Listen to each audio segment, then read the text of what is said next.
buenos días, amigos televidentes. Bienvenidos sean todos ustedes a esta nueva jornada de matinal. Hoy miércoles, mitad de semana, miércoles 6 de octubre del año 2021. Muchísimas informaciones.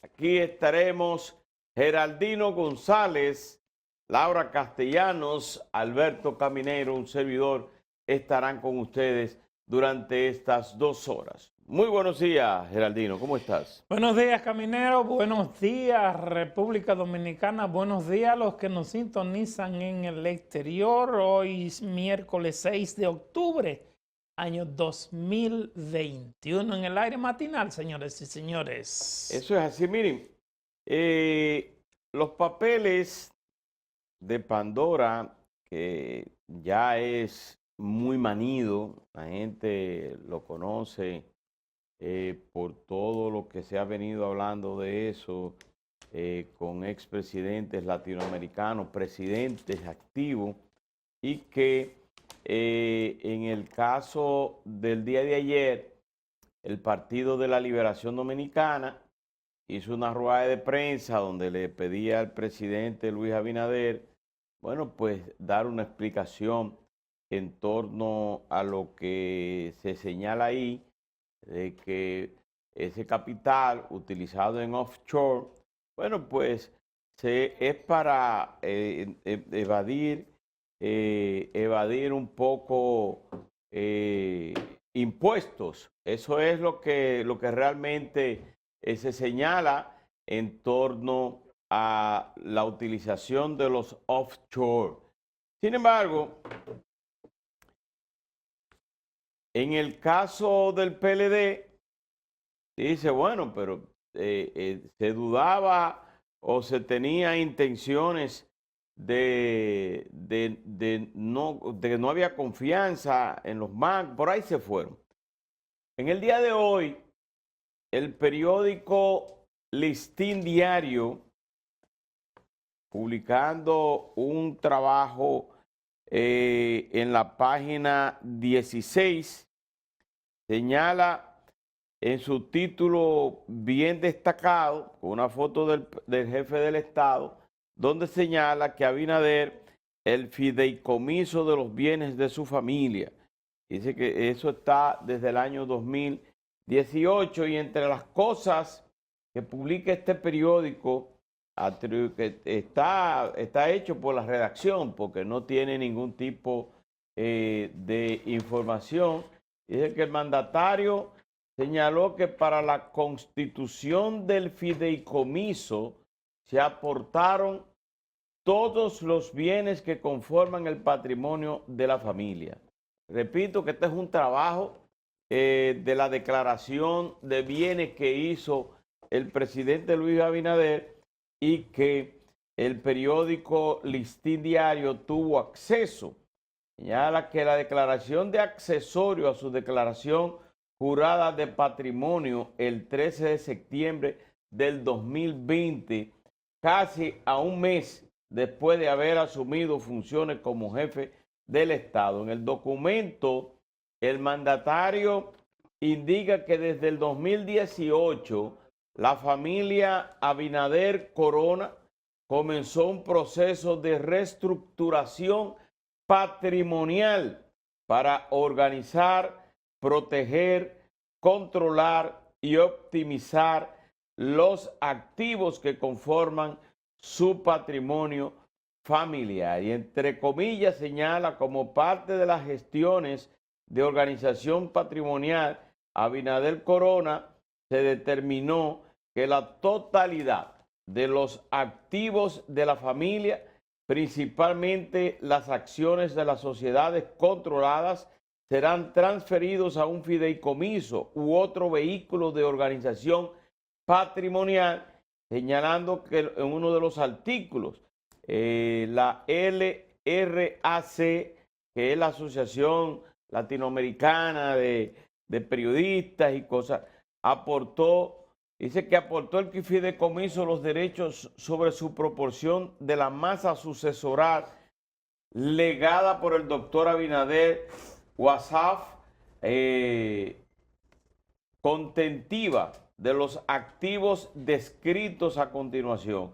Y ahí señala todos los inmuebles. Es un trabajo bastante amplio y que habla en torno a lo que es la declaración de bienes del jefe del Estado y además algunas explicaciones de por qué se hizo el fideicomiso con torno a esto, a lo que es la familia Abinader y Abinader Albaje que es también el patrimonio de la esposa del jefe del Estado. Ojalá que y los recomendamos para la lectura y ver más o menos una explicación aquí de lo que se trata con relación a eso. Vuelvo y repito que el PLD en el día de ayer, en una rueda de prensa, le pidió explicación y más que el PLD, sino pide que el presidente haga una explicación al país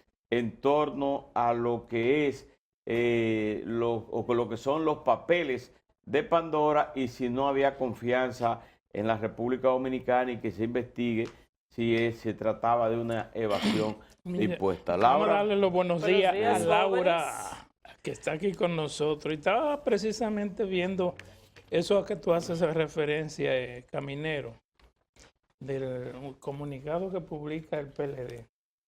Mira, yo creo que un caso como ese, de esa naturaleza, yo no sé si se le ha dado buen manejo o mal manejo por parte del jefe del Estado o de su familia.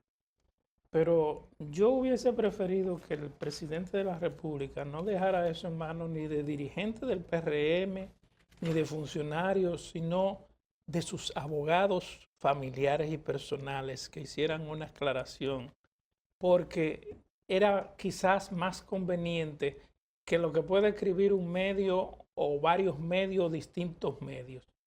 Porque, por ejemplo, el PLD le hace un comunicado en donde le señala algunos puntos que tienen que ver con eso, pese a todas las aclaraciones. Incluso Simón Freud dio unas declaraciones muy interesantes, que me parecen muy interesantes, de que todos los funcionarios y exfuncionarios digan lo que tienen.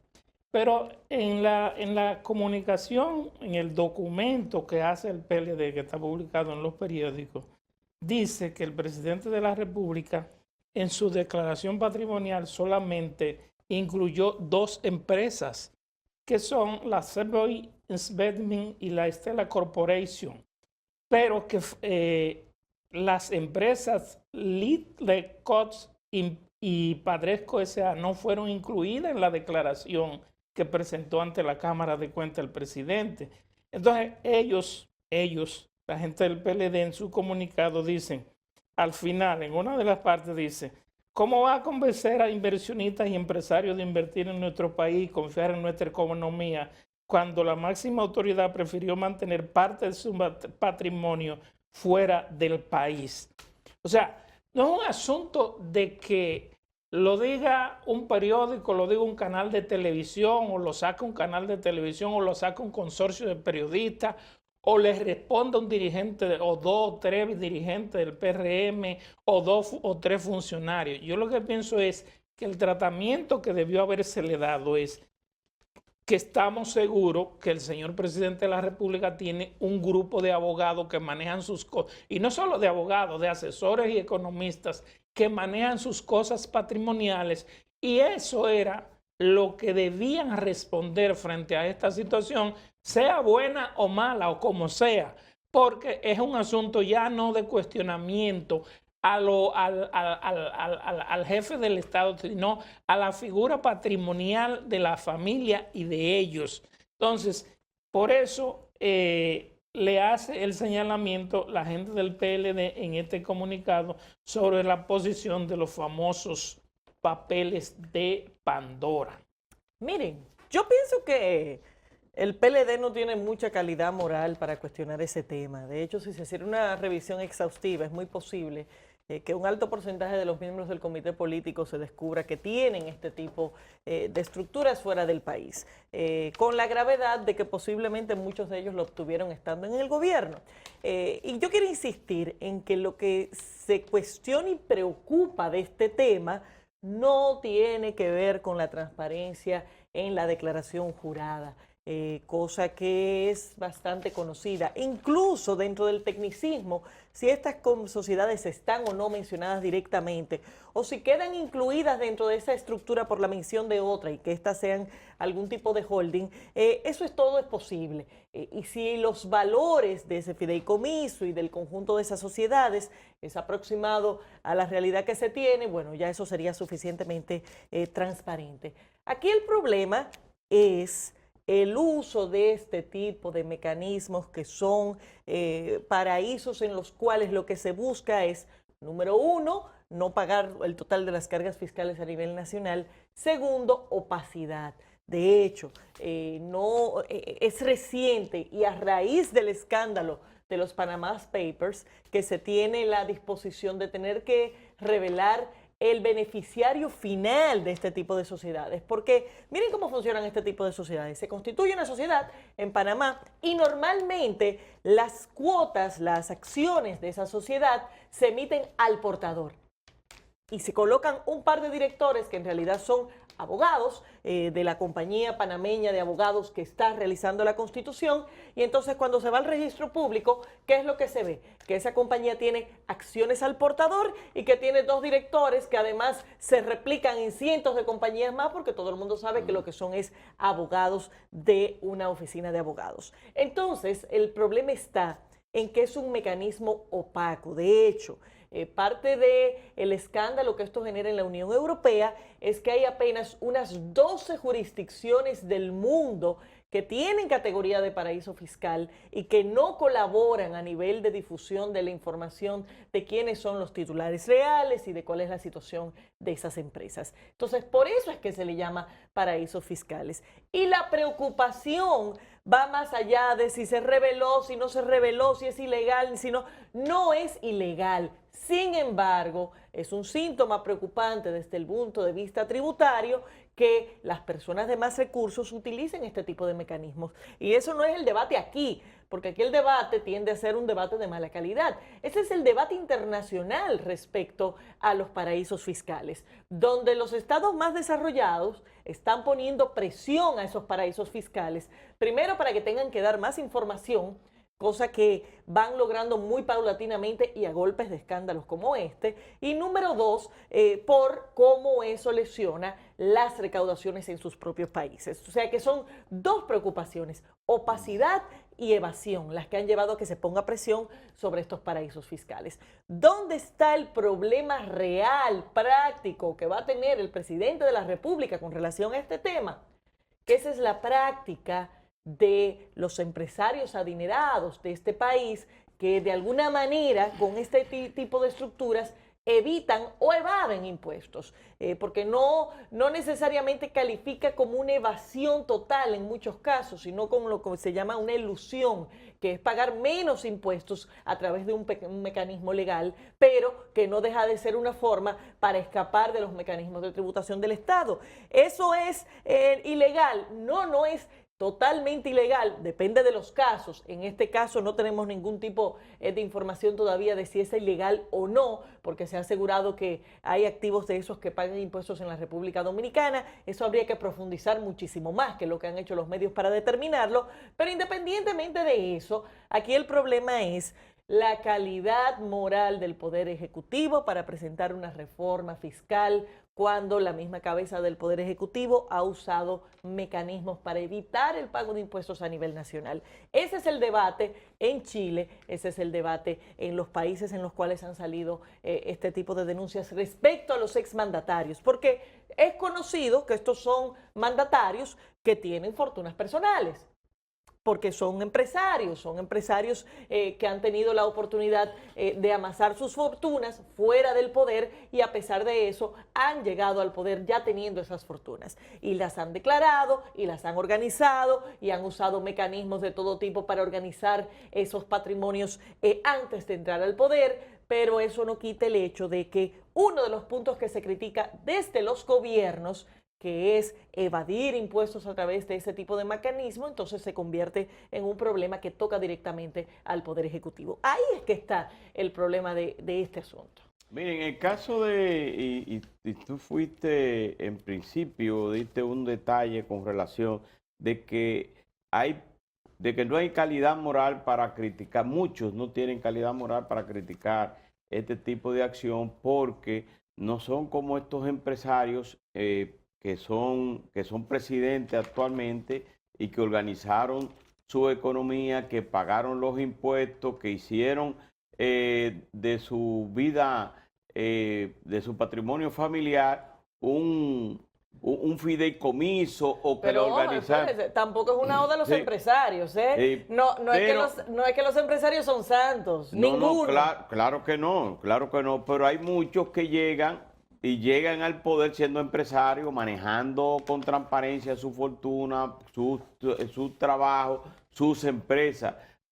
Lo que sí es que estos paraísos fiscales y que son atacados fuertemente por muchos de los países como Estados Unidos y otros de la Unión Europea, en sentido de que hay figuras en distintos países donde utilizan ese paraíso fiscal no solamente para eludir pagar impuestos o o offshore para evitar que su fortuna merme o que pague los impuestos. No, también hay persecución contra muchos de estos ciudadanos que viven en la República Dominicana, que viven en esos países latinoamericanos, que han llegado al Estado sin ningún tipo de fortuna y que de repente tienen más recursos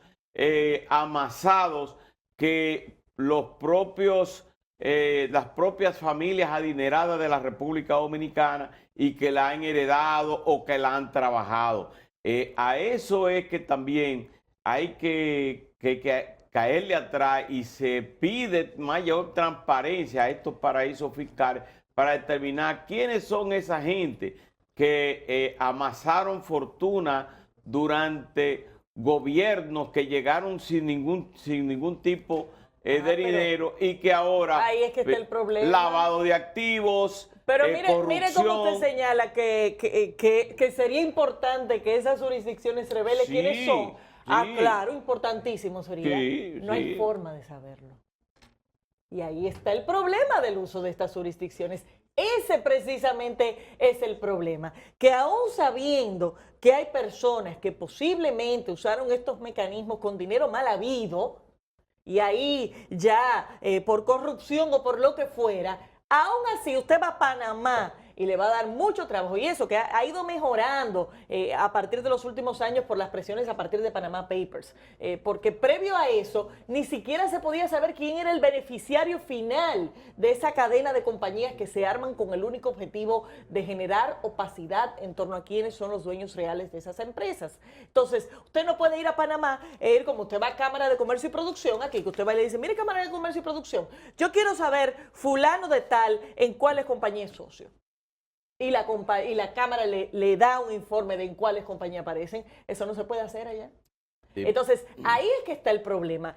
La transparencia no viene solo por declarar en una declaración jurada. Es que desde que se usan este tipo de mecanismos, se está teniendo poco nivel de transparencia respecto al fisco dominicano, ni siquiera la política, ni siquiera la competencia, ni siquiera los otros empresarios. Es que la opacidad está orientada a evitar a que el fisco grave de forma adicional una serie de ganancias, o peor aún, que tampoco sería el caso. Muchas veces sencillamente es para que sea mucho más difícil quién es el beneficiario final, que en este caso no parece ser, por lo menos en este momento, porque se incluyeron en la declaración jurada.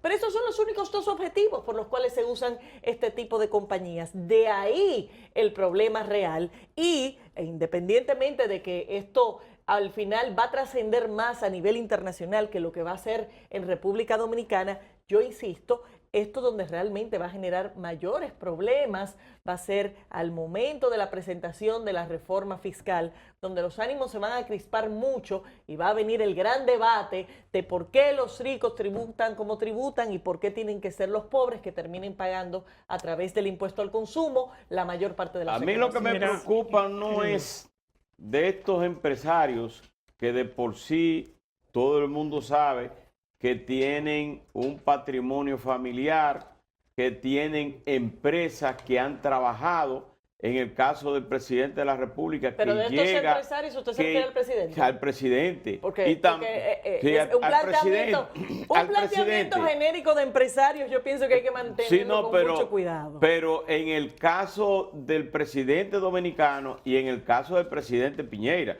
pero también me refiero aquí porque es lo que nos interesa, es de la República Dominicana, que llega al Estado con patrimonio, con recursos, con sus empresas bien manejadas. A mí esa parte no me preocupa, lo que me preocupa son aquellos que están en esos paraísos fiscales, que están escondiendo, no quizá evadir o eludir el pago de impuestos, sino es el de esconder fortunas malavidas y fortunas que son producto de lavado de activos, de casos de corrupción, y que debe ser centrada la atención ahí. Pero, Caminero, no es si el presidente es que no elude o no, porque lo que establece... Es que no le puede preocupar respecto a uno y respecto a otros no. Bueno, pero es que la fortuna del presidente está ahí.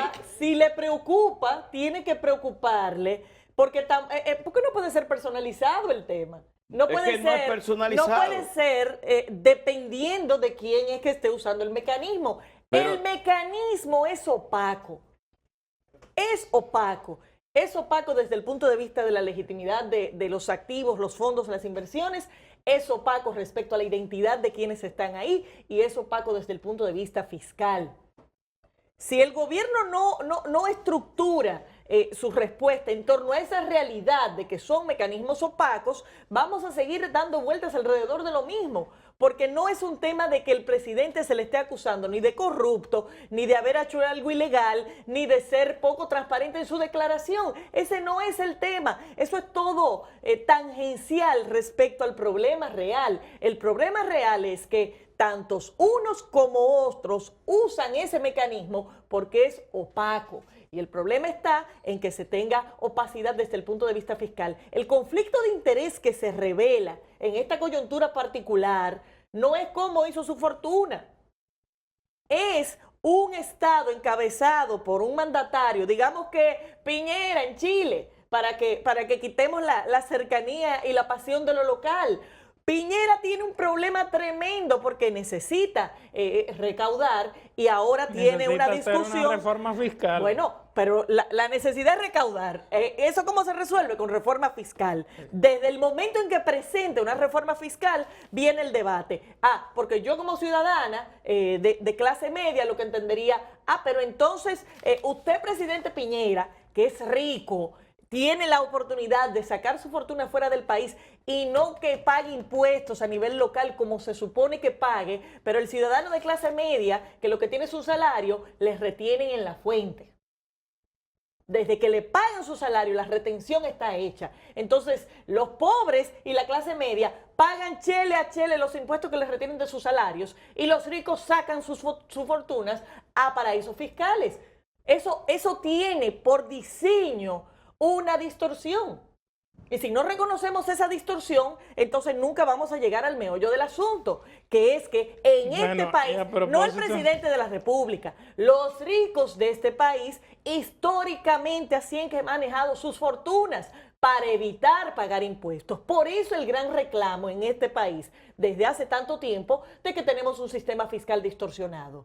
Porque cuando hablamos de que aquí el impuesto sobre la renta no genera lo suficiente, es en gran parte porque una buena parte de esas fortunas se van a otras jurisdicciones donde están grabadas de una forma distinta. Y justo hoy van a tratar en la tercera reunión del Consejo Económico y Social y se anuncia que probablemente la reforma fiscal venga antes de la aprobación del presupuesto. pero es un tema a discutir posteriormente.